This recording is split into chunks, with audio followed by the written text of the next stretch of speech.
esta nueva sesión de Mercado de Capitales. Gracias por estar presente de esta manera virtual, esperando que se encuentren muy bien en su casa, con su familia, sus seres queridos, ¿cierto? Vamos a seguir avanzando esta semana por lo que tiene que ver con los instrumentos financieros. Nos vamos a empezar de a poco a entrar en instancias que tienen que ver con cálculo, ¿ya? Recuerden la metodología de trabajo, siempre doy al partir algunos avisos económicos o avisos comerciales, las instancias de trabajo. La idea es que el material que está en la plataforma lo vaya digiriendo de a poco, lo vaya leyendo, sobre todo lo que está colocado en la plataforma hacia atrás, o sea, las semanas pasadas. La idea es que usted lo vaya revisando, vaya marcando aquella parte del material que no lo entendió o que le merece algún tipo de duda. El material que se va colocando, lo recuerdo a mis estimados colegas, tiene la idea de que les sirva de apoyo a lo que vamos conversando en la clase. Les había dicho que las primeras semanas, por lo menos las primeras 4 o 5 clases, el profesor se roba harto lo que es la transmisión, la presencia. El profesor es el que habla mucho, el que lleva el control de la clase. Y que les había dicho la semana pasada, a partir de esta, usted ya empieza de a poquitito a tomar un poco el control. Lo hemos hecho cuando le hago consulta, entonces lo importante es que participe harto en las consultas. Las preguntas, hay algunas directas, algunas preguntas abiertas. Yo aquí tengo en mi blog de apunte la participación de los coleguitas y una vez al mes le voy dando una especie de resumen cuánto usted ha participado. Entonces la idea es que aproveche estas instancias de clase, aunque estemos separados personalmente, pero conectados en términos virtuales. Así que sáquele partido a esta modalidad. Espero que en los otros ramos esté avanzando fuerte y que los contenidos, pero por sobre todo las competencias, tanto blandas como duras, de alguna manera usted las vaya ya acumulando, ¿ya? Así que vamos a ver, hoy día vamos a comenzar con con nuestro material de trabajo. Hoy día viene bastante nutrida nuestra agenda.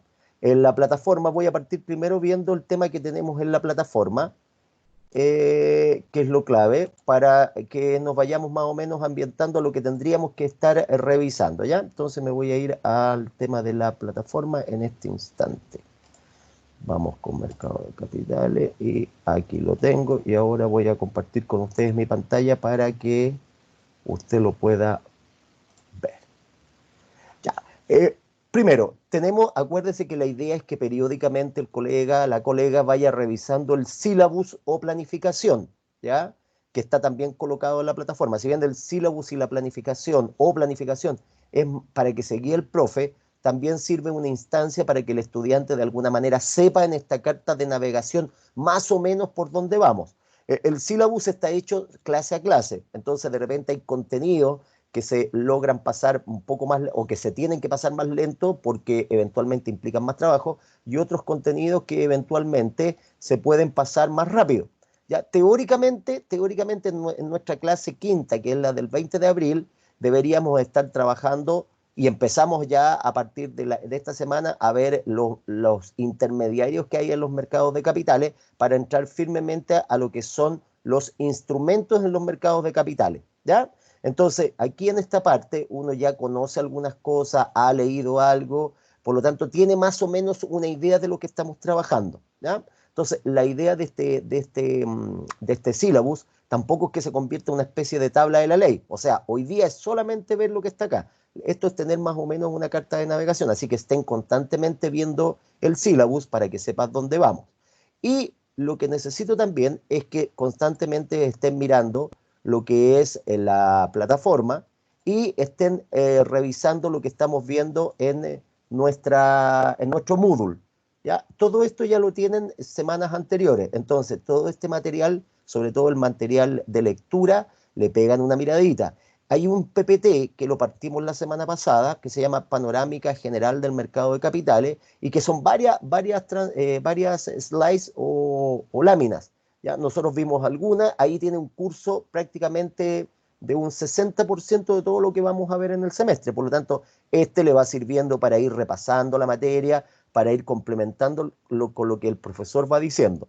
El profe maneja un PPT del día y les va dejando unos PowerPoint para que usted vaya de dos maneras. Uno, repasando los conceptos anteriores y eventualmente queda guardado el PPT del PowerPoint que se vio la última clase. Es por eso que ustedes tienen este de costo de oportunidad y tienen este de introducción al mercado de capitales que ya está grabado, está instalado en el Moodle para que ustedes lo puedan leer. Esto han correspondido a las clases que hemos realizado, yo llamo clases del día. Mientras que este panorámica general es un PPT ya más de apoyo, es más largo, ese no lo vimos en un puro día porque lo vamos a ir retomando, ¿ya? Tienen sus clases grabadas para que las puedan revisar si quieren, tienen el test y un par de videos que la idea es que usted los revise para ir complementando, ¿ya? Para esta semana les pido que le peguen una miradita a esta entrevista que dimos para el canal 24 horas hace tiempo atrás, para que chequeen más que la información que entrega el profe, vean más o menos el contexto, cómo hay que analizar el mercado de capital y cómo el periodista va haciendo un recorrido por los puntos principales de impacto que tiene en el mercado de capitales, lo que estaba pasando en ese tiempo con el inicio de la pandemia y de alguna manera la situación que estaba en ese minuto de la entrevista con lo fuerte que había sido el estallido social. Entonces, para que le vayan echando una miradita a este material que yo les voy dejando. Todo esto que está acá, les recuerdo, la idea es que les sirva para los futuros controles y complementar lo que estamos viendo, ¿ya? Así que ya está pasado el aviso comercial para que revisen esta materia. ¿Qué nos interesa hoy día revisar? Hoy día vamos a trabajar con lo que son los instrumentos financieros, ¿ya? Entonces hoy día tenemos una agenda nutrida que implica trabajar con lo que son los instrumentos financieros, con las características de los instrumentos financieros y eventualmente cómo ellos de alguna manera nos ayudan, nos permiten trabajar en un mercado de capitales, ¿ya? Entonces partamos con nuestra sesión y partamos con los instrumentos financieros que vamos a trabajar durante el semestre. Hoy día nos vamos a abocar, en realidad partimos hoy día con lo que es los instrumentos financieros en general, ¿ya? Ya hemos conocido a grandes rasgos, o por lo menos usted ha revisado, que el mercado de capital está compuesto a lo menos por 4 o 5 grandes grupos de entidades o entes que aparecen. Por un lado, recuerde, el mercado de capitales tiene por función principal, de alguna manera, permitir el tránsito de los recursos de capital, el dinero, desde aquellos que lo tienen a aquellos que lo necesitan.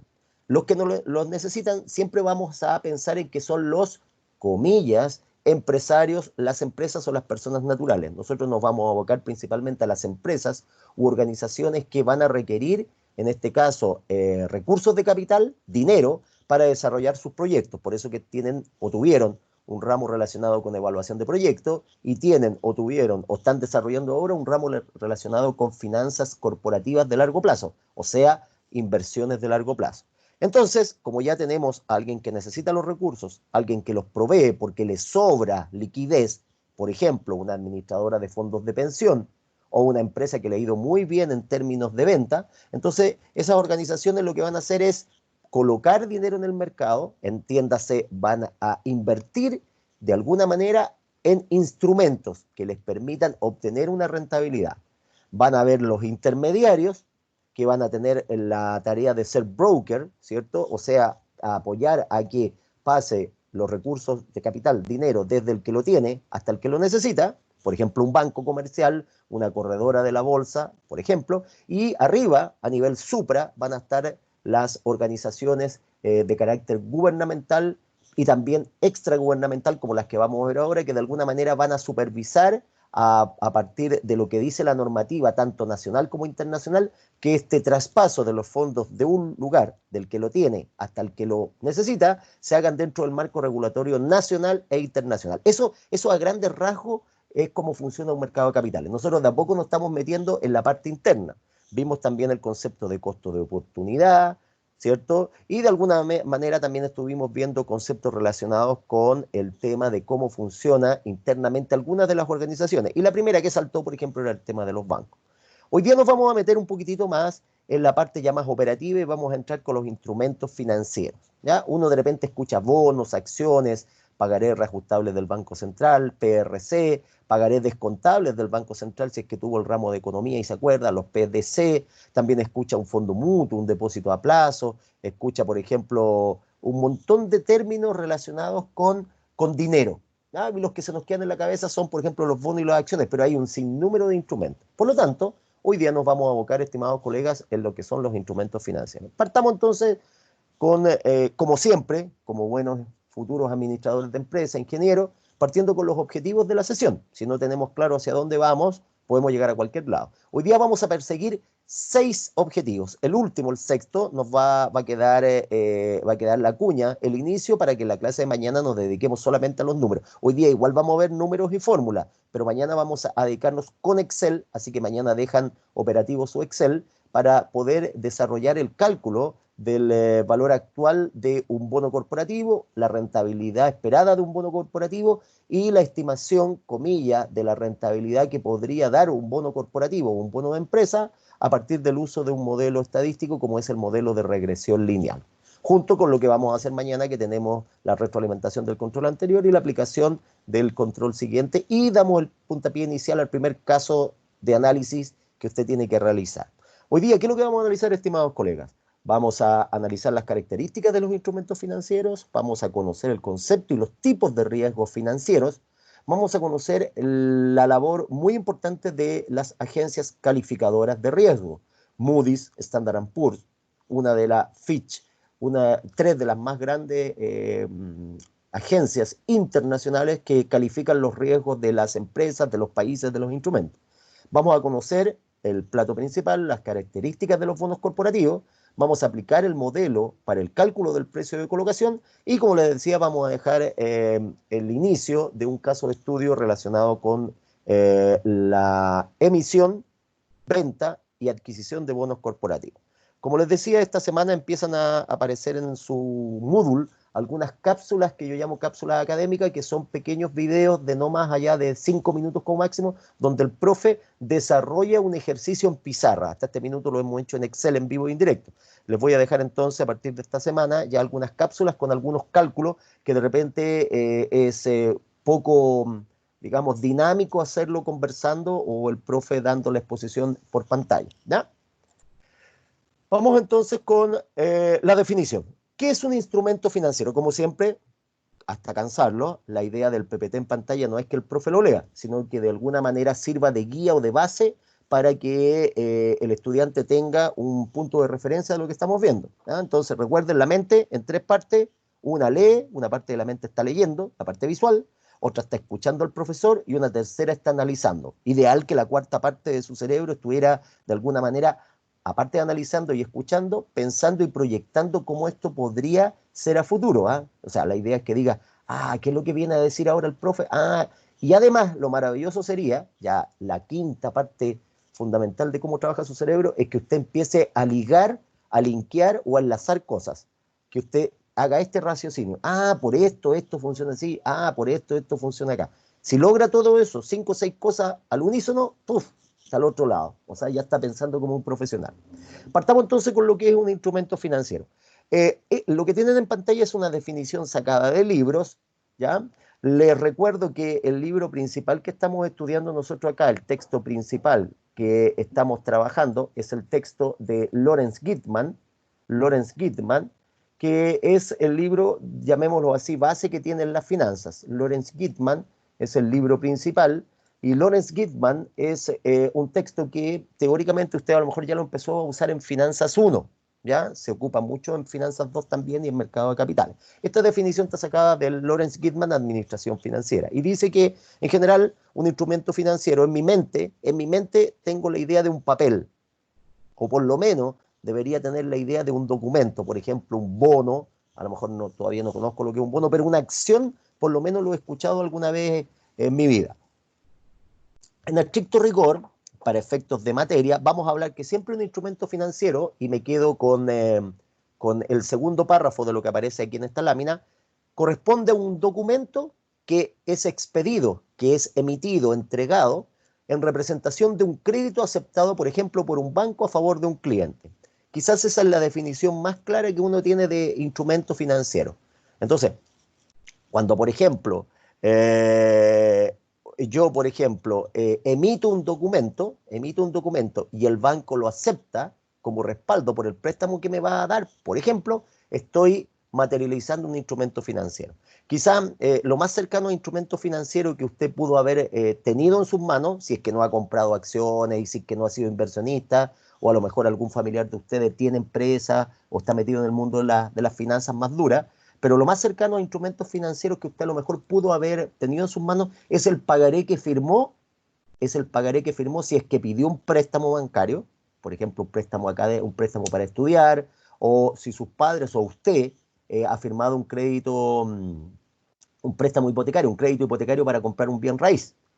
Y lo otro es cuando usted firmó para estudiar con crédito, por ejemplo, si firmó el CAE, para estudiar firmó un pagaré. Cuando usted firmó ese documento, vamos a decir este pagaré, usted de alguna manera está trabajando con un instrumento financiero. Ese pagaré representa un compromiso de pago que usted va a realizar, el beneficiario del dinero, a una instancia, a una institución que le prestó el dinero. Entonces, cuando usted, por ejemplo, firma el CAE, el crédito con aval del Estado, usted en el fondo, ¿qué es lo que está haciendo? Está suscribiendo un instrumento financiero. Nosotros nos vamos a concentrar en todo caso instrumentos financieros que de alguna manera pueden ser emitidos por instituciones, por ejemplo empresas, para obtener financiamiento. Y por lo tanto, el que firma el instrumento, el que lo emite, el que lo entrega al mercado de capitales, busca financiamiento. Recuerden su mente, viendo en su mente la lámina donde aparecen estos 4 entes del mercado de capitales. Entonces, por ejemplo, hay una empresa que necesita conseguir financiamiento. Puede haber emitido, vayan anotando en su cuaderno los conceptos. Emitir no es lo mismo que vender. Se parece, pero no son lo mismo. Cuando yo emito un instrumento financiero, lo que hago yo es sacarlo a la venta, ofrecerlo en el mercado de capitales. Por ejemplo, tengo una empresa que se dedica a la producción de vacunas. Estoy metido ahora en toda la trinchera del tema del COVID y por lo tanto la crisis de salud y soy un laboratorio y me dedico a fabricar vacunas, a investigar y a desarrollar vacunas. Y por lo tanto necesito financiamiento. Una manera de conseguir financiamiento es pedirle dinero a mis socios. Otra manera es pedirle dinero al banco. Y una tercera y cuarta manera serían emitir instrumentos financieros. Por ejemplo, podría querer suscribir y emitir unos instrumentos que se llaman, por ejemplo, acciones. ¿Qué va a consistir una acción? Lo vamos a ver después en detalle, pero a grandes rasgos va a consistir en un título, en un papel, que representa para el que lo compra el dominio de la empresa. Entonces, esta empresa o este laboratorio, al suscribir y después emitir acciones, lo que está buscando es financiamiento. ¿Por qué? Porque va a ofrecer en el mercado de capitales, ofrecer sinónimo de emitir, los va a poner a la venta a través de un intermediario, un broker, por ejemplo, una corredora de la bolsa, los va a ofrecer en el mercado de capitales para que entes que tienen liquidez los quieran comprar. Pueden ser otras empresas o pueden ser organizaciones como por ejemplo una administradora de fondos de pensiones o por ejemplo una empresa extranjera que quiera comprar instrumentos financieros no tan solo para ayudarme, no es para que hagan crecer mi negocio, ni para buscar la vacuna contra el COVID-19, es porque buscan obtener una rentabilidad. Otro tipo de instrumento que yo podría vender o ofrecer, en este caso emitir, es un bono corporativo o bono de empresa. Por lo tanto, a grandes rasgos, ¿por qué paro harto rato o por lo menos más de 5 minutos en esta lámina? Porque desde el punto de vista de definición, un instrumento financiero en el fondo va a implicar una obligación de pago para el que lo emite, una obligación de pago para el que lo emite, emitir es sinónimo de sacar a la venta, y para el que lo recibe va a servir como una instancia de inversión para obtener una rentabilidad en el mediano y largo plazo. Todos los instrumentos que nosotros vamos a analizar tienen cierta rentabilidad en el corto, mediano y largo plazo, principalmente en el mediano y largo plazo. ¿Ya?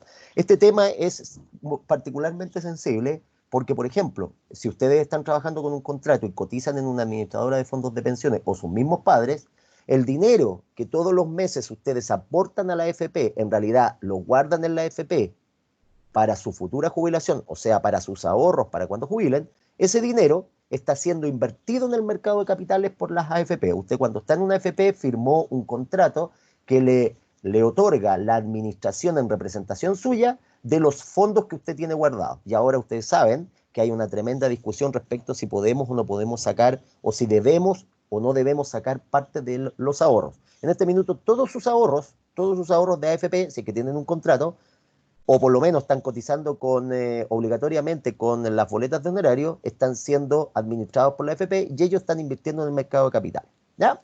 Por lo tanto, para el que lo compra es una instancia para obtener rentabilidad y para el que lo vende una instancia de obtener financiamiento. Entonces, como ya tengo una definición más o menos inicial, veamos algunos instrumentos financieros básicos, ¿ya?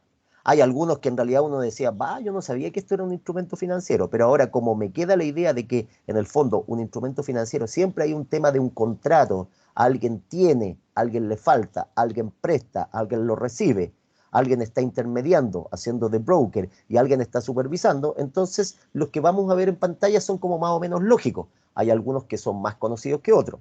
Partimos de izquierda a derecha, que lo que hoy día nos interesa en nuestra sesión de mercado de capitales, los bonos e instrumentos de deuda.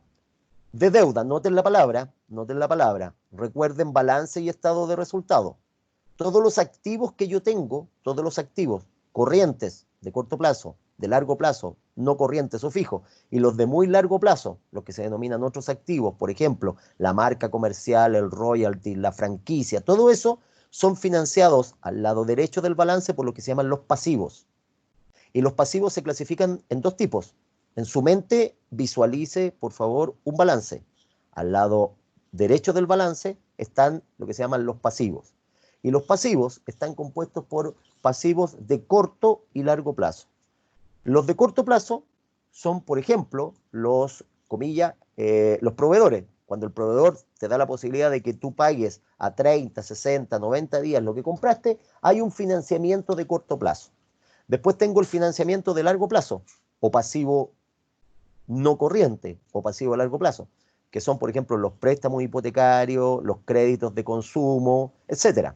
Y aparecen ahí, en esos pasivos, ahora vamos a empezar a colocar los bonos o instrumentos de deuda, o bonos corporativos o bonos de empresa. Se llaman de deuda porque el financiamiento viene desde el exterior de la compañía, desde el exterior. Como vienen desde afuera de la compañía, entonces hablamos de deuda o apalancamiento, un poco para usar la terminología más técnica. Entonces, si está mirando el lado derecho del balance, con todo eso yo puedo comprar los activos, o pagar, o solventar, o respaldar la adquisición de mis activos. Entonces mi financiamiento va a ser de dos tipos. Al lado derecho, arriba, la deuda de corto y largo plazo, es decir, lo que voy a deber en el corto plazo a los proveedores. Yo, por ejemplo, en los activos corrientes tengo mercadería, tengo materias primas, todo eso lo compré con un crédito que me da el proveedor cuando me permite pagar a 30 días contra factura. Eso es un financiamiento o apalancamiento de corto plazo. Hacia abajo, en los pasivos, viene el préstamo de largo plazo, préstamo hipotecario, por ejemplo, o llamado también pasivo no corriente o pasivo de largo plazo. Y finalmente, en la parte más abajo, del lado derecho del balance, está lo que usted llama el patrimonio, cuyas cuentas principales, si se acuerda de conta, son capital, y ahí está el capital suscrito y pagado, etcétera, etcétera, pero el capital, que en el fondo fue el primer aporte, el primer financiamiento que usted mismo le dio a la empresa como socio cuando usted, comillas, aceptó sacar dinero de su bolsillo y colocarlo en la empresa. Entonces tiene el capital, después tiene utilidades retenidas, utilidades del periodo, pero también podría tener, por ejemplo, acciones. Eso se llama capitalización.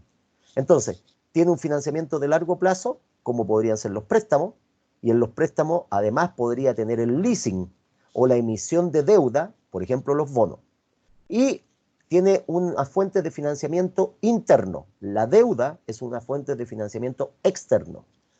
El patrimonio es una fuente de financiamiento interno. Nosotros en esta semana partimos con una fuente de financiamiento externo como son los bonos e instrumentos de deuda. Tenemos las inversiones en acciones preferentes, que serían en este minuto los instrumentos, como por ejemplo las acciones, que implican conseguir financiamiento, pero con el ingreso de nuevos socios a la empresa.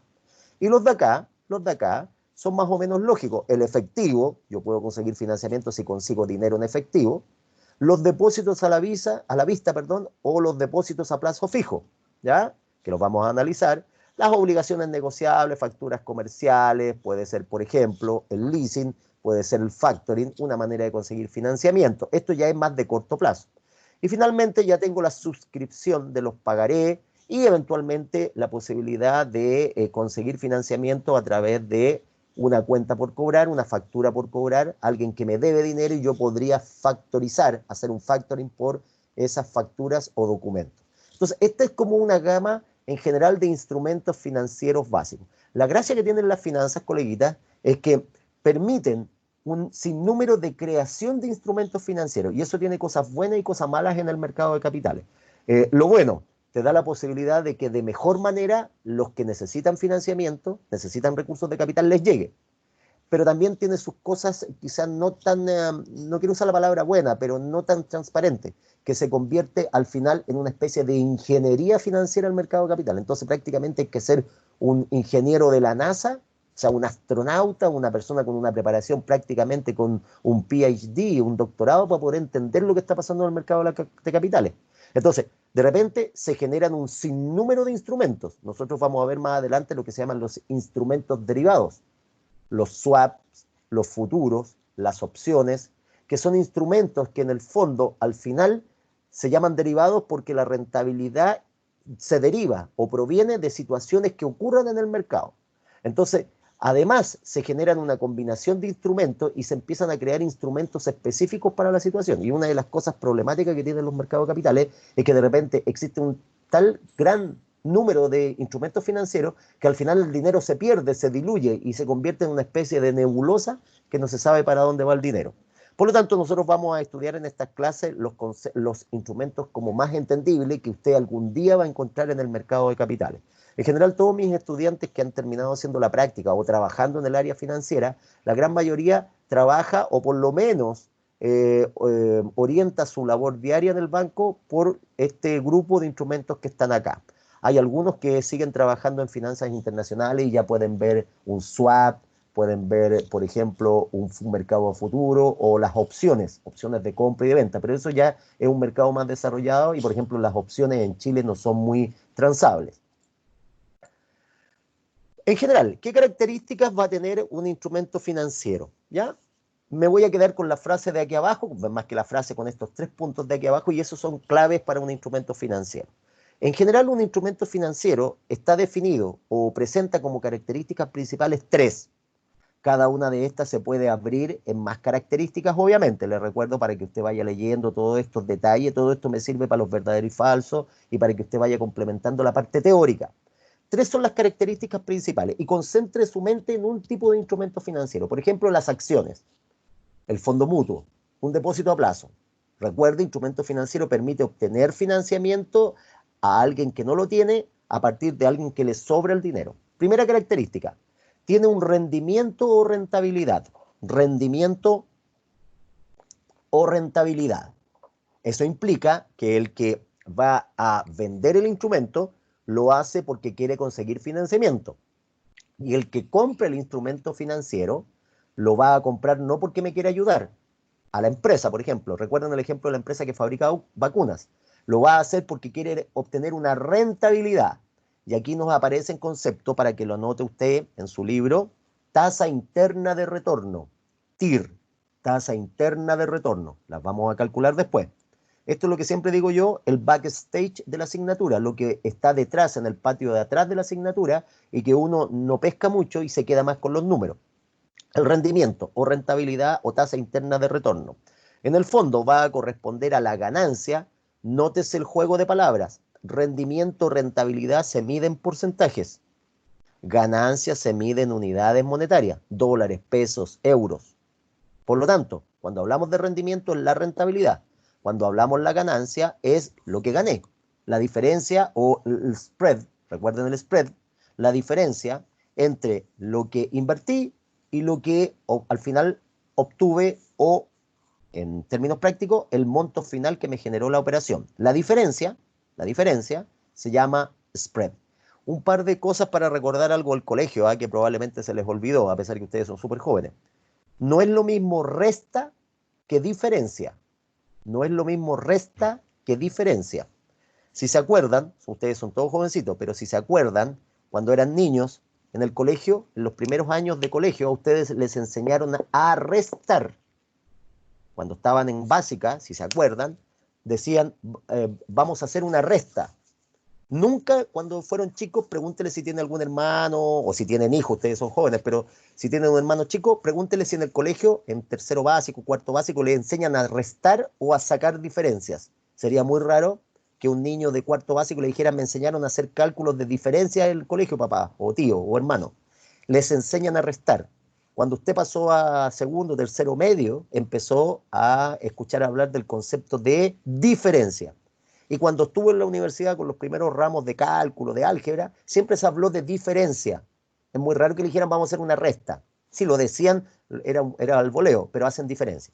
¿En qué se parecen y en qué se diferencian? Valga la redundancia. Y el spread no es una resta. El spread es técnicamente una diferencia. ¿Ya? Ya. Cuando yo hago una resta, siempre a una cantidad mayor le saco una cantidad menor. A una mayor le saco una menor. A una mayor le saco una menor. Y una diferencia es tomar un número y restarle, comillas, sacarle otro número. Y me puede dar un resultado positivo como negativo. Entonces, cuando los niños son pequeños, como en su mente no entienden el concepto de los números negativos, no entienden, un niño de cuarto básico no entiende lo que es el -3, ¿ya? Para nosotros que ya somos grandes, -3 significa que está después de cero. Y por lo tanto, como está después de cero, está al lado izquierdo de la recta numérica. Pero un niño chico no lo entiende. Ahora, en el spread, si se acuerdan del costo de oportunidad, la parte de adentro del KI, del modelo KPM, Capital Asset Pricing Model, en la parte de adentro del paréntesis, dice RM menos RF. RM menos RF. Y lo que está haciendo es una diferencia, porque se está tomando el RM y se le está restando el RF, y puede dar positivo o negativo el resultado. El RM, la rentabilidad promedio de mercado, el RF, la rentabilidad de un activo de bajo riesgo. Y me puede dar positivo o me puede dar negativo. Se espera en general que dé positivo, porque si no el negocio no tendría ganancia. O sea, un banco, su tasa de colocación es mayor que su tasa de captación. Esa es una pregunta típica para los verdaderos y falsos. Nunca en un banco ofrece una tasa de colocación o por préstamo menor que una tasa de captación, porque entonces el spread o ganancia sería negativo. Tiene que prestar cobrando más caro que lo que paga por guardar tu dinero. Entonces, cuando yo calculo el rendimiento o rentabilidad, estoy haciendo una diferencia. Y mi rentabilidad o rendimiento sí puede ser negativo. Yo puedo haber invertido 100 y al final de un cierto periodo no tener mis 100 y tener 90. Es decir, perdí 10 por 10 pesos, 10 dólares, 10 euros, 10 millones de mi capital o inversión inicial. Otra característica es el riesgo. Nosotros hemos hablado de riesgo como teoría y lo estamos tratando de calcular. De hecho, ya lo aprendió. Riesgo, probabilidad de que ocurra un evento no planificado en las finanzas. ¿Qué significaría el riesgo? Probabilidad de no obtener la rentabilidad que yo estimé. Y el riesgo, como toda operación financiera tiene riesgo, entonces yo le voy a exigir como mínimo, dado mi costo de oportunidad o sacrificio por tomar una decisión de inversión, ¿qué le voy a exigir? Una rentabilidad mínima, nótese para las preguntas verdadero y falso, colegas, mínima exigida, no mínima esperada, ni máxima esperada, ni máxima exigida. Son cosas totalmente distintas. Lo mínimo que yo le voy a exigir a mi inversión, dado mi costo de oportunidad y por ende mi riesgo, se va a llamar la rentabilidad mínima exigida, y eso se calcula con el modelo KPM o con su sigla o con su letra K sub E o K sub I, de repente si tiene el libro. Por lo tanto, el segundo es el riesgo que conlleva tener el instrumento. Y finalmente, el grado de liquidez que tiene el instrumento. Esto es igual que en su mente vuelva al balance, parte izquierda del balance, activos, parte izquierda superior, activos circulante o corriente. Los activos son más líquidos, es decir, más rápidamente se transforman en dinero, mientras más arriba en el balance están. El más líquido de todos es la caja y el banco. Y de ahí hacia abajo empiezan a disminuir su liquidez, y por lo tanto los instrumentos financieros también tienen un grado de liquidez. Hay algunos que rápidamente se pueden transformar en dinero y otros implican un proceso mayor. Por lo tanto, tres características: la rentabilidad que puede dar un instrumento, el riesgo asociado que tiene un instrumento y el grado de liquidez. A partir de eso, entonces, tener en cuenta lo siguiente: ¿cómo seleccionar un instrumento financiero? ¿De qué manera, por ejemplo, las AFP compran o invierten en instrumentos financieros?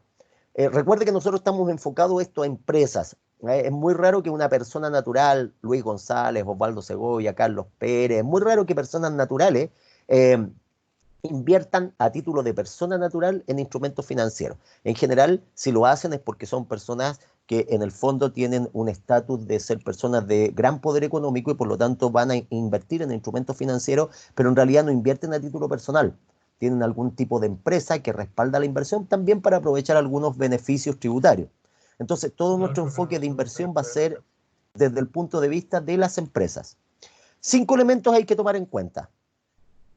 Primero, ¿qué objetivo tiene el inversionista?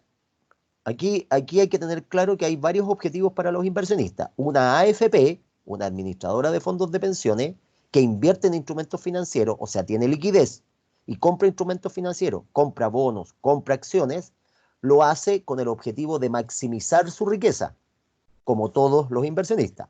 Y principalmente, según el mandato de la ley, maximizar la riqueza de, en este caso, sus ahorrantes. Eso es lo que debería hacer. Pero hay otras organizaciones que invierten en instrumentos financieros buscando, aparte, otro objetivo. Por ejemplo, aparte de maximizar su riqueza, podrían comprar acciones buscando, comillas, aparte de ganar mucho dinero, convertirse en un líder referencial en el mercado porque invierten, por ejemplo, en una empresa que se dedica al desarrollo de vacunas, por ejemplo, contra el tema de la pandemia que hay actualmente. Por lo tanto, tienen un objetivo un poco mayor. Y hay un tercer tipo de organización, y eso lo vamos a ver más adelante cuando veamos los instrumentos derivados, que invierten o adquieren instrumentos financieros con el objetivo de escudarse, defenderse, protegerse del riesgo. O sea, se compran como instrumentos de cobertura de riesgos. Por ejemplo, el option market, los mercados de opciones, los future market, los mercados de futuro, y después tenemos los swaps, por ejemplo, de moneda, que lo que hago yo en el fondo es comprar algo para defenderme de un riesgo que viene a futuro. Por ejemplo, el riesgo de la caída en los tipos de cambio. Eso lo vamos a ir viendo más adelante. Otro de los elementos que yo tomo en cuenta para saber qué instrumento invertir, obviamente, es el monto que dispongo. Por lo tanto, una AFP que recibe dinero mensualmente por parte de los cotizantes va a tener un monto disponible mayor que quizás una empresa que por una situación económica X, en un minuto dado de su vida económica, tiene mayor recursos disponibles. ¿Qué rentabilidad yo deseo? Aquí es súper importante tomar en cuenta esto y vayan anotando en su libro, después hay un capítulo especial para esto, pero esta es la antesala. Los instrumentos se van a conocer de dos tipos de rentabilidades: renta fija y renta variable. Renta fija y renta variable, que de alguna manera ya lo habíamos tocado antes. Cuando es renta fija, cuando es renta fija, no quiere decir que la rentabilidad o el rendimiento porcentual esté fijo. Y cuando es variable, tampoco quiere decir que sea variable. La renta variable puede ser más o menos constante y la renta fija puede tener algún grado de variabilidad. ¿A qué se le llama un instrumento de renta o de rendimiento o de rentabilidad fija? Se le llama a aquellos instrumentos cuya tasa de rentabilidad es conocida de antemano o se puede determinar de antemano. Por ejemplo, si yo compro un pagaré, perdón, si yo compro un bono de una empresa que lo emitió para conseguir financiamiento, por ejemplo, Codelco, Corporación del Cobre, vende un bono, supongamos que vende un bono para echar a andar sus nuevos yacimientos de cobre de la quinta y sexta región, estoy inventando, necesita financiamiento y supongamos que vende un bono. Cuando yo compre el bono, yo voy a conocer la rentabilidad esperada del bono.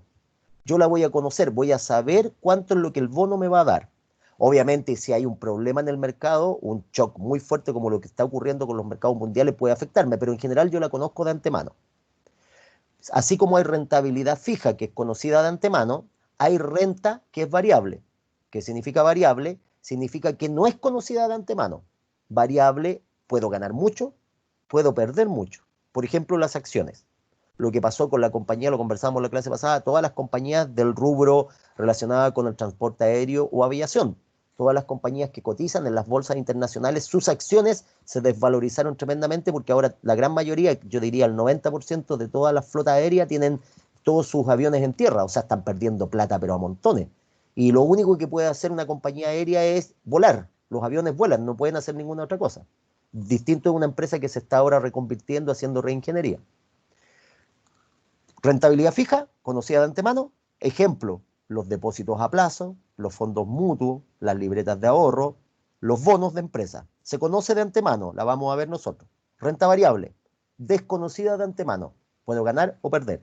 Y recuerden la máxima en finanzas. A mayor rentabilidad esperada, mayor riesgo exigido, perdón, a mayor riesgo esperado, mayor rentabilidad exigida. Por lo tanto, alguien que compra una acción, su costo de oportunidad va a ser mucho mayor. Finalmente, el grado de aversión al riesgo, esto es importante, hay colegas, socios, que son más asiduos al riesgo, o sea, no se preocupan si el instrumento tiene mucho riesgo, y hay otros que tienen menos riesgo. Profe, ¿y eso dónde yo lo veo en la vida real si yo no invierto en los fondos de pensiones? Los fondos de pensiones están de alguna manera clasificados según el nivel de riesgo. Eso se llaman los multifondos. Usted tiene 5 tipos de fondos o 5 tipos de paquetes de inversión de acuerdo al nivel de riesgo que el suscriptor, en este caso el cotizante, le gusta, quiere o desearía tomar. Recuérdense que de todos los que cotizan en los fondos de pensiones, la gran mayoría, voy a tirar un número, este es un piscinazo mío, yo creo que más del 90% no sabe, me incluyo, en dónde está invertido mi dinero.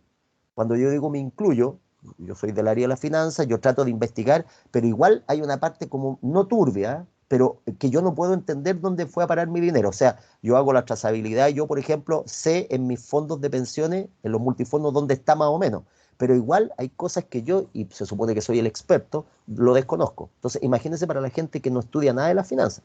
Por lo tanto, el grado de aversión al riesgo para esa persona es cero. Aversión significa que no te gusta. Entonces, la gente, como se dio en un mandato, sea ético, sea poco ético, como usted quiera catalogarlo, en este minuto hay gente que sus dineros están dando vuelta por cualquier lado. Y ojo, importante, gran parte de las inversiones de los fondos de pensiones están en la economía principalmente asiática, China, Japón, en la economía de la eurozona, Europa, y en la economía norteamericana. Y usted sabe lo que está pasando con la economía europea, salvo Inglaterra, que siempre se ha descolgado de la eurozona y por lo tanto como que corre con una maratón aparte. Alemania, que de alguna manera se mantiene todavía austera y sigue funcionando, el resto de Europa está pero súper mal en términos de inversiones, con una bolsa que sube y baja, por lo tanto el nivel de riesgo, ganancia y pérdida son millonarias. China se está recuperando recién, ¿cierto? Por lo menos lo que dicen, y Estados Unidos está entrando a lo peor que había conocido. Este es un poco para los foros que vamos a tener. Estados Unidos está viendo ahora su época más complicada y por eso que Donald Trump está con una cruzada de volver a echar a andar todo. Eso está llegando a Chile también. Hay dos corrientes de pensamiento en términos de los líderes mundiales. Y usted acuérdese que en mi ramo es profesional y es objetivo, no es subjetivo, por lo tanto no puede tomar dar una opinión con el corazón. O sea, en mi ramo por lo menos, en su vida privada lo puede hacer. Entonces hay una corriente que está de alguna manera de líderes de países importantes que está con la idea de retomar la normalidad para echar a andar la maquinaria económica y eso tiene un costo en las vidas humanas, pero también tiene un costo en las vidas humanas que la maquinaria económica no funcione. Entonces hay que sopesar lo que es la vida humana con la economía. Entonces hay corrientes fuertes que la encabeza Donald Trump en este minuto, que él quiere volver como sea a que el mercado de capitales y los mercados económicos funcionen, porque también hay plazos que hay que cumplir. Y acuérdese lo que dijo el Fondo Monetario Internacional. El Fondo Monetario Internacional, y además lo avala el Banco Mundial, el BM, señalan que estaríamos entrando a una recesión quizás nunca vista desde las últimas que tuvimos, pero señalan que sería tan fuerte o más fuerte porque ahora está con la globalización, están todos los mercados ligados, como la que tuvimos o tuvo Estados Unidos en la década del 30. En la década del 30, 1930, las bolsas norteamericanas se derrumbaron y eso significó el surgimiento en Estados Unidos de la Gran Depresión con tasas de desempleo nunca vistas. Ahora, ese shock a Chile le llegó más lento, 1930, nos llegó todo más lento, porque no había una globalización como ahora. ¿Qué significa? Estos instrumentos financieros se transaban en mercados que eran locales. Entonces lo que le pasaba a Estados Unidos, a Europa, a Asia, le afectaba en más lento a Chile. Pero ahora con la globalización, un globo, lo que pasa en un lado nos afecta de inmediato. Se habla de que la recesión mundial, por lo menos los expertos, señalan que para Chile el Producto Interno Bruto podría caer en 4%. Eso significa que tendríamos, en el mejor de los casos, Producto Interno Bruto o crecimiento cero. Eso sería lo mejor. O sea, significa estar igual todo el año, con todo el impacto que trae eso, sobre todo en lo que significan las fuentes laborales, pero además, como se espera que caigan un 4%, probablemente tengamos crecimiento negativo. O sea, menos un 2,2%. Si eso ocurre, multiplíquelo o de alguna manera proyéctelo al impacto que tendría en los mercados de capitales, pero por sobre todo en un indicador importante, que es la tasa de desempleo. Estados Unidos en este minuto está con un tremendo problema y por eso que Donald Trump, les guste o no le gusta a la gente, está empecinado en volver a echar a andar esta máquina, con lo que cueste. ¿Por qué? Porque Estados Unidos en este minuto está llegando a tasas históricas de desempleo. Estamos hablando de tasas de desempleo que se han empezado a disparar. Un país como Estados Unidos, que es un país de oportunidades, por eso la gente emigra para allá, su tasa de desempleo promedio, que es la que mejor trabajó Donald Trump, y por eso de alguna manera el pueblo norteamericano lo ha estado apoyando, es una tasa de desempleo que abarca más o menos el 3%. O sea, técnicamente lo que está haciendo Donald Trump era tener una tasa de desempleo bajísima. 3% era bajísimo. Y por eso el éxito de su economía. Ahora se estima que de seguir el tema económico en Estados Unidos, la tasa de desempleo podría llegar a 2 dígitos. O sea, estamos hablando sobre el 10%. Y eso sería casi equivalente a lo que pasó en la depresión del 30. Y eso sería la caída del gobierno, en este caso de Donald Trump. Ni siquiera los gobiernos de sus antecesores, Obama y hacia atrás, lograron tasas de desempleo tan altas. Y eso es por un tema externo. Uno está pensando en este minuto, yo sé que más de alguien debe estar pensando, ya, pero ¿qué tiene que ver eso con lo que le pasa a Chile? ¿Cómo nos va a afectar a Chile? Bueno, como estamos trabajando con instrumentos financieros, eventualmente lo que le ocurra al mercado europeo, asiático y norteamericano nos va a afectar directamente. Eso es sí o sí. Por lo tanto, conocer cómo operan los instrumentos va a ser clave de alguna manera. Y es porque hay lo que se llama un riesgo. Hasta este minuto hemos hablado de riesgos y hablábamos de riesgo como probabilidad de que ocurra un evento no clasificado o no determinado, no planificado. Pero ahora le vamos a incluir un apellido. Vamos a hablar de riesgo financiero. Ya no vamos a hablar de riesgo a secas. Riesgo es la probabilidad, en términos muy domésticos, que el profe le haga una prueba sorpresa al finalizar la clase. Ese es un riesgo. Pero riesgo también puede ser que usted estudie 5 años una carrera, invierta todo su dinero y cuando termine la carrera se saque el loto, se saque la lotería, el quino. Más de alguien dirá, pero eso, ¿por qué es riesgo, profe? Al contrario, es un premio. No, pues, es riesgo. Porque si usted hubiese planificado que en 5 años más se saca el quino, probablemente, ojalá que no, pero probablemente alguien hubiese dicho, no voy a estudiar, voy a estar tranquilo porque en 5 años más me saco el loto y por lo tanto, ¿para qué ahora voy a invertir mi tiempo por costo de oportunidad? Por lo tanto, el riesgo no es necesariamente negativo, el riesgo también es positivo. Son, por ejemplo, lo que le está pasando a las empresas ahora que fabricaban antes mascarillas, que fabricaban estos insumos médicos y que de la noche a la mañana le están pidiendo producción, pero como locos, y no pueden cumplirla. Es un riesgo porque si ellos se hubiesen planificado, de alguna manera hubiesen determinado un año atrás que iba a estallar esto, habrían comprado maquinaria, habrían invertido en tecnología y ahora se habrían convertido en los dueños del mercado de la fabricación de mascarillas. Por lo tanto, el riesgo financiero va a estar asociado directamente con la inversión. Ahora ya vamos a empezar a hablar de riesgo financiero como aquella probabilidad que ocurra algo no planificado, pero directamente con una inversión. Es decir, está relacionado con el monto, la cantidad de lo que yo estoy invirtiendo, por ejemplo, en instrumentos financieros. Por lo tanto, a partir de eso, nosotros podemos clasificar los riesgos en 4 tipos. Y aquí hay algunos ejemplos. Está el riesgo de mercado, el riesgo de crédito, el riesgo de liquidez y los riesgos normativos. Si ve en este cuadrante, los riesgos son más o menos lógicos.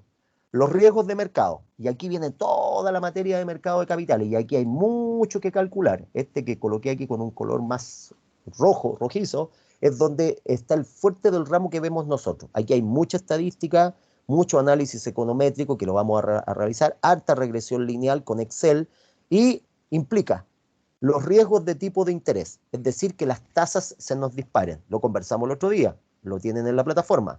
Tasa de colocación, tasa de captación, tasas por los préstamos hipotecarios. Estamos prácticamente a puertas de una crisis económica, es decir, una recesión, se empieza a paralizar todo, y uno esperaría que la economía se dinamice bajando las tasas de interés, de colocación. Es decir, que el banco cobre menos por prestarte dinero para que la gente tenga dinero y por lo tanto lo gaste y por lo tanto se mueva la maquinaria económica. Y por lo tanto, uno de los rubros o mercados más golpeados es el mercado inmobiliario. La gente no está comprando departamentos. Los arriendos cayeron prácticamente a cánones de arriendo. El canon es lo que yo pago, mi pago mensual de arriendo, están cayendo a precios bastante, para uno, convenientes, pero para el que lo arrienda, para el que vive de ese ingreso, están bastante bajos. ¿Por qué? Porque la gente está perdiendo su trabajo. Por lo tanto, se esperaría que las tasas, por ejemplo, para pedir un préstamo para una casa bajen, para que el banco te preste dinero y la gente compre casa y se mueva la industria de la construcción, la inmobiliaria. Pero, oh sorpresa, lo vimos en una lámina hace un par de clases atrás y lo conversamos. Las tasas por los préstamos hipotecarios han subido a su valor más alto desde junio del 2019, llegando a tasas del 2,79%. Igual es bajo en comparación a otros años, pero en junio del 2019, mayo, abril del 2019, la tasa llegó en un minuto a estar en bajo el 2%. Llegó incluso hasta el 1,8%. Por eso que le pedían a la gente o le aconsejaban a la gente ir a, comillas, repactar sus deudas y en el mejor de los casos renegociar o en el peor de los casos renegociar. ¿Te fijas? Y ahora está en un 2,94. ¿Y por qué? Porque los bancos, como le van a prestar dinero a la gente, no saben si la gente les va a pagar, producto de la situación que hay con su estabilidad laboral. Entonces tengo riesgo de las tasas o tipos de interés, pero también en los tipos de cambio. Acuérdense, cuando los inversionistas importantes mundiales tienen miedo, se refugian en monedas que les dan más tranquilidad. Por ejemplo, el dólar. Y cuando se refugian en el dólar, salen a comprar dólares. Economía 1, macroeconomía básica, y cuando compren dólares o divisas, en este caso la más importante que es el dólar, porque es una moneda comercial, ¿qué es lo que pasa? Escasea el dólar. Y como escasea, lo básico, sube el precio. ¿De qué dólar? Del vendedor. Por lo tanto, como sube el tipo de cambio, se nos encarece todo lo importado. Ahí hay otro riesgo. Y ahí aparece lo que se llaman los instrumentos derivados. Por ejemplo, el option market o mercado de opciones. Pero también hay riesgo con el precio de las acciones. Lo conversábamos el otro día, las acciones de Amazon.com están cayendo en el mercado, las acciones de Alibaba, del magnate chino, también están cayendo en el mercado, pero las acciones, por ejemplo, lo que hemos conversado hasta el cansancio, de empresas, no sé si cotiza en la bolsa de comercio norteamericana, o no sé si cotiza en alguna bolsa, pero por ejemplo, el dueño de Zoom, de la plataforma de comunicaciones, usted está conectado ahora por Teams, que pertenece a Microsoft, el dueño de Zoom, que es un magnate chino, a su fortuna se ha multiplicado por 120 ahora. Yo lo sigo porque me llamó la atención. Y por lo tanto, la acción de ese instrumento, o sea, el precio de esa acción, se ha disparado en el mercado. Entonces hay un riesgo, probabilidad de que ocurra algo que no he podido determinar. Tengo los riesgos de crédito, ¿cierto? Que no me den el crédito, que me pidan eventualmente mayores garantías, que el que emite el título de crédito, por ejemplo, que me emita un bono, no me pague los intereses, o que el que lo compre, comillas, no me pague el capital, porque yo vendí un bono para obtener un fondo para poder financiar mi proyecto. Hay riesgo de liquidez.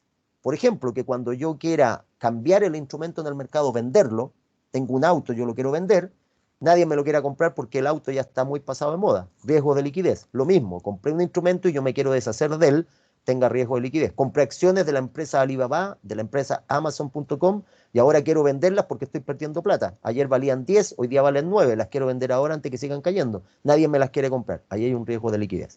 Y un cuarto tipo de riesgo que tiene que ver con la normativa nacional e internacional, que son los riesgos de carácter legales y fiscales. Hay gobiernos que son más permisivos, no ilegales, ni, ¿cómo se llama?, gobiernos que cometen delitos.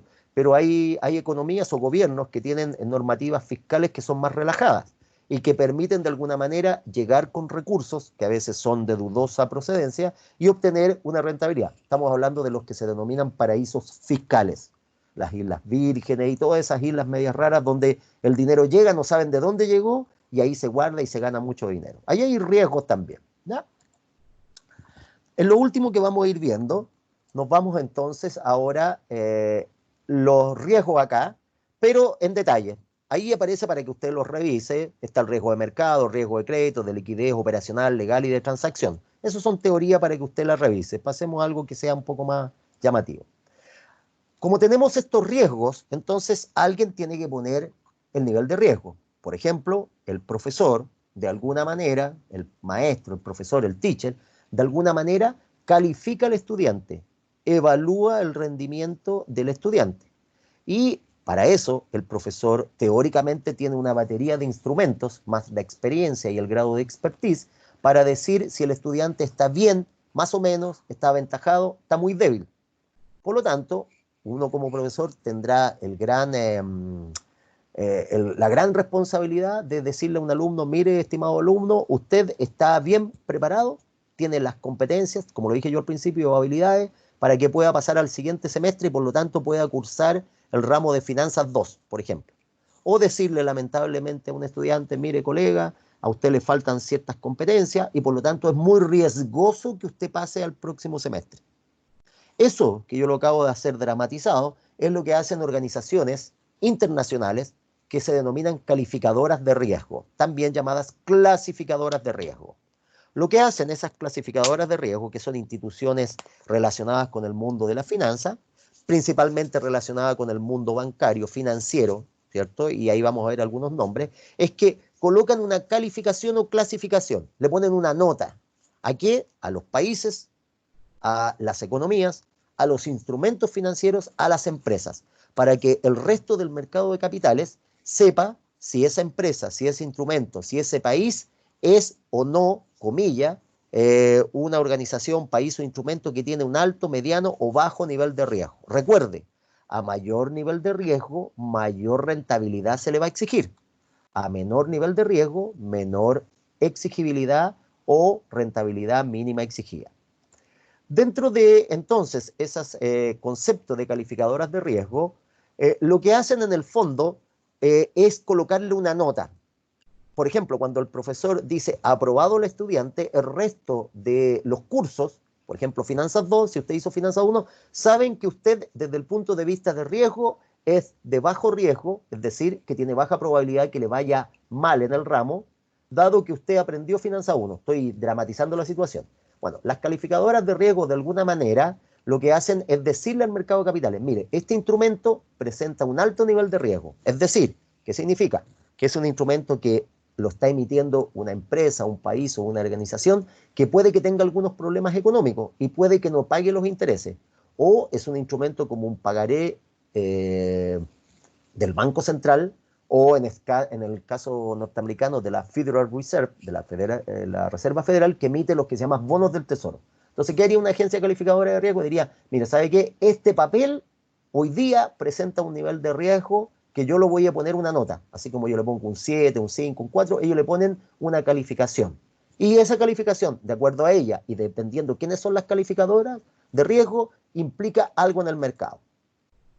Por ejemplo, una calificadora de riesgo, en el fondo, tiene como rol analizar la calidad de los instrumentos de los países, de los bancos, de las empresas, es decir, primero que nada, conocer qué tan riesgosa, es decir, qué tan probabilidad de existencia hay de que no cumpla con sus compromisos.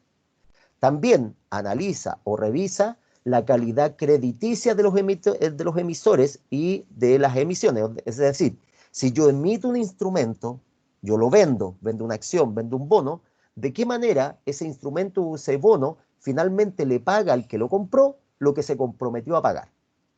También lo que hace una calificadora de riesgo es realizar, desarrollar y de alguna manera entregar investigaciones o estudios sobre calificaciones de países, sobre todo países que van a pedir dinero a grandes bancos mundiales, al Fondo Monetario Internacional o le van a pedir dinero al Banco Mundial. Entonces una calificadora de riesgo que dice, este país presenta un alto nivel de riesgo, por lo tanto si le prestamos dinero hay que cobrarle tales o cuales intereses. Por ejemplo, Argentina, cuando tuvo que refinanciar al Fondo Monetario Internacional en el año 2019 más de 50.000 millones de dólares para poder salir de la deuda que tenía con el gobierno de Macri. Como no le fue muy bien, por eso que perdió las reelecciones Macri y ganó el presidente actual que hay ahora, ¿cierto? Y además, lo que hace una agencia calificadora de riesgo, en el fondo, es técnicamente evaluar, determinar si las organizaciones que vendieron los instrumentos van a poder pagar lo que se comprometieron a pagar. Dentro de las calificadoras de riesgo hay varias. Después que pasó la crisis subprime, muchas de ellas también se hundieron, murieron. ¿Por qué? Porque técnicamente estaban dando lecciones de determinar riesgo y resulta que no previeron que venía la crisis subprime. Recuerde la crisis subprime. Se podría preguntar en un control las características principales. La economía norteamericana, sobre todo la banca, empezó a prestarle dinero a los homeless, es decir, gente que no tenía dinero como para pagar un arriendo, ni menos para comprar una casa. El concepto de homeless en el fondo es el señor que tiene situación de calle, por decirlo de una manera más técnica. Pero en realidad el homeless es aquella persona que no tenía para pagar una casa, que eran, por ejemplo, personas con trabajo de baja calificación en términos de complejidad y por lo tanto no podían obtener grandes sumas de dinero en términos de crédito. ¿Y qué es lo que hicieron los bancos? Les prestaron igual dinero para comprar una casa. ¿Y qué hizo esa gente? Suscribió un pagaré, firmaron letras, firmaron documentos que después los bancos los vendieron en el mercado de capitales y generaron los llamados activos tóxicos. Y esos activos los fueron sumando con otros activos y hicieron paquetes de activos. Les cambiaron el nombre y los vendieron a los mercados asiáticos. Cuando uno de estos señores no pudo pagar la hipoteca, no pudo pagar el crédito hipotecario porque perdió su trabajo, cayó toda esta pirámide que estaba conformada en la base por gente que se endeudó sin tener la posibilidad de pagar, se cae la pirámide y por lo tanto esos activos tóxicos terminaron intoxicando al mundo y cayó o vino o sobrevino la famosa crisis subprime que tiene como origen en Estados Unidos. ¿Y por qué tocó este punto a colación? Porque una de las grandes calificadoras de riesgo, de alguna manera, estaba relacionada con un banco que en ese tiempo quebró, que era el banco de Sachs, Golden Sachs, que era un banco importantísimo, que también quebró. Y por lo tanto las calificadoras de riesgo también cayeron un poco en descrédito. O sea, dijeron, es como un profesor que le pone nota a los alumnos y resulta que después en finanzas pierde todo el dinero. Ya uno puede andar con apretura económica, pero tampoco si enseña finanzas puede estar quebrado total, no guarda relación. En ese caso, en este minuto hay más, pero estas son las más conocidas. Está Standard & Poor's, conocidísima, está Fitch Ratings y está Moody's. Son como las tres que en este minuto mantienen el prestigio como calificadoras de riesgo. Y a grandes rasgos, lo que hacen estas calificadoras de riesgo es colocarle letras. Aquí tiene, por ejemplo, el Rating for Long-Term Bonds, que en el fondo es el rating o la jerarquía de la clasificación de los niveles de riesgo para los instrumentos, los bonos, bonds. Aquí viene un material que viene en inglés, coleguitas, entonces vamos a también hacer un esfuerzo por leer. No es un inglés tan complicado, es un inglés técnico, entonces para que se vayan acostumbrando. Entonces aquí vienen las clasificaciones. Esto en general va a depender si es Moody's, si es Standard & Poor's o Fitch. Las notas, por ejemplo, en Chile tenemos notas de 1 a 7, en otros países tienen notas de 1 a 10, en otros países tienen letras A, B, por ejemplo, Estados Unidos. Por lo tanto, va a depender de la calificadora las notas, pero para que más o menos tengan a grandes rasgos. Todas aquellas, aquí está por color, ¿ya? Entonces, todas aquellas que se ubican en el top, en el high de la tabla, por ejemplo, en este caso, AAA, son aquellas que tienen una alta, aquí como dice en inglés, tienen una alta capacidad para hacer frente, to honor, hacer frente a sus obligaciones de pago de intereses. Por lo tanto, cuando te clasifican un país, una economía, un instrumento con la clasificación AAA, es porque te ponen un 7. O sea, lo mejor de lo mejor, the best of the best. No sé si se acuerdan, hace un tiempo atrás, el año pasado, me parece, en el 2019, a principios del 2019, nuestro país cayó en la clasificación internacional de riesgo, que la tenía Moody's o Standard & Poor's. Y siempre Chile tuvo una clasificación AAA, AAA. Y caímos a AA+. Está el AA+ y el AA-. Nosotros caímos del AAA al AA+. ¿Qué significa eso? Que todavía, como dice ahí, a very high level, teníamos un alto nivel de capacidad para hacer frente a, en este caso, las obligaciones que habíamos contraído desde el punto de vista financiero, pero habíamos caído un peldaño en la clasificación porque teníamos algunos problemas. Por lo tanto, esa caída o esa subida en este rating de crédito, en este caso de niveles de riesgo, de alguna manera te impacta positivamente. Por ejemplo, si yo vendo una acción o vendo un bono que está en estas dos clasificaciones arriba, AAA o AA más o AA menos, es como que estuviéramos hablando un 7, un 6,9, un 6,8, para que en su mente lo tenga. De ahí ya empezamos a bajar. Cuando ya tenemos un A, una sola A más o A menos, tenemos un alto nivel de capacidad para hacer frente a las obligaciones, pero estamos entrando en una zona donde cualquier situación anexa nos puede afectar y no poder pagar. De B hacia abajo encontramos con que tenemos niveles adecuados, an adequate level of capacity, o sea, tenemos un adecuado nivel de capacidad, pero esto ya empieza a linkearse con lo que pasa en el mercado. Es decir, como estamos en la condición B, cualquier cosa que le ocurra al mercado a nosotros nos va a afectar, entonces nuestro instrumento se empieza a poner un poquitito más sensible. Cuando caímos en la zona de C, empezamos a tener a high default risk, empezamos a tener un alto riesgo de no pago. Recuerde los conceptos en inglés, pero más que en inglés, es un inglés técnico. Default, cesación de pagos, posibilidad de no pagar la deuda. Recuerde lo que pasó en la economía argentina hace mucho tiempo atrás, en los gobiernos de la señora Kirchner y su esposo Kirchner. Ellos hicieron cesación de pagos, se declararon en default, dijeron no podemos pagar nuestra deuda. Por lo tanto, fue clasificada con condición CCC, triple C o doble C. Y de ahí encontramos lo peor, el más bajo nivel de, comillas, crédito que yo podría darle, es decir, la calificación más baja es cuando caigo en la letra C y D. Cuando estoy en C, estoy en un muy alto nivel de riesgo, muy alto, y por lo tanto una economía a nivel C, desde el punto de vista de crédito, es muy difícil que te presten dinero, salvo que sea una ayuda humanitaria. Y obviamente cuando ya caes en D es porque estás completamente en default, cesación de pago. Por ejemplo, lo que pasa con las economías venezolanas en este minuto, que está con un problema complicadísimo de financiamiento, independiente del tema político y el tema de imagen que tenga el gobierno del presidente Maduro, ¿ya? Por lo tanto, ahí tenemos una clasificación. Si vemos eso, nosotros acá tenemos, por ejemplo, el equivalente de clasificación en los últimos minutos que tiene Moody's, Fitch a Standard & Poor's. Fitch, IBCA, más o menos comparte con Standard & Poor's niveles de clasificación igual, ¿ya? Por esto se paga. Acuérdense que las agencias calificadoras de riesgo te hacen estudios. Son como, por ejemplo, las agencias calificadoras o acreditadoras que estaban ocupando las universidades para acreditarse. Bueno, esto es muy similar, pero en el mundo financiero. Entonces aquí está el equivalente entre Fitch, IBCA y Standard & Poor's y Moody's, ¿ya? Unos trabajan con letras mayúsculas, minúsculas, pero lo importante están los significados: óptima calidad, alta, buena calidad, etc. Vamos a usar una palabra, la palabra especulación. Especular no es robar. Especular significa tratar de jugar al mercado, ganarle al mercado. Entonces yo soy especulativo cuando digo, esta acción va a seguir cayendo, dada esta situación va a seguir cayendo. Entonces yo especulo, yo trato de apostar al mercado para ganar y digo, voy a esperar a que siga cayendo el instrumento y lo voy a comprar súper barato. Lo que está pasando, por ejemplo, con Alibaba y lo que está pasando con Amazon.com, que están cayendo en el mercado como valores de acciones. Estoy especulando, ¿ya? Estoy jugando. Esa es un poco la idea.